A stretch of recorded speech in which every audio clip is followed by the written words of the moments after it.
કોલકાતાની ઘટનાને લઈને રાજકોટમાં તબીબોની હડતાળ યથાવત છે। સિનિયર તેમજ જુનિયર રેસિડેન્ટ ડોક્ટર્સની હડતાળ ત્રીજા દિવસે પણ યથાવત છે। હડતાળમાં પીડીયુ મેડિકલ કોલેજ ખાતે જુનિયર ડોક્ટર્સ એસોસિએશન દ્વારા બ્લડ ડોનેશન કેમ્પ યોજાયો। પીડિતાને શ્રદ્ધાંજલિ આપવા બ્લડ ડોનેશન કેમ્પ યોજવામાં આવ્યો। રક્તદાન કેમ્પમાં 1 કલાકમાં 40 ડોક્ટર્સે રક્તદાન કર્યું। ડોક્ટર્સ રક્તદાન કરીને રક્ત સિવિલ હોસ્પિટલમાં અર્પણ કરશે। ડોક્ટર્સની સુરક્ષા માટે કાયદો બનાવવાની માંગ સાથે ડોક્ટર્સની આ હડતાળ છે।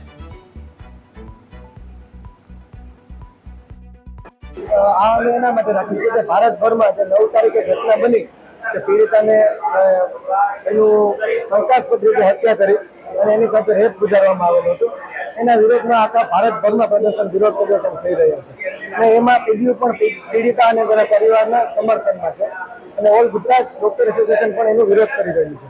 તો આજે પીડિતાને શ્રદ્ધાંજલિ મળે અને એક ભાગરૂપે અમે બધાએ બ્લડ ડોનેશન કેમ્પનું એક આયોજન કરેલું છે, જેથી બ્લડ ડોનેટ થાય અને એ નોબેલ કોઝ માટે વપરાય એના માટે થઈને આજ લોકો અમે એકત્રિત થયા છે અને વિરોધ પ્રદર્શનના ભાગરૂપે બ્લડ ડોનેશન કેમ્પનું આયોજન કર્યું છે, જેથી પીડિતાને અમે શ્રદ્ધાંજલિ અમારા તરફથી જેટલી બને એટલી આપી શકીએ।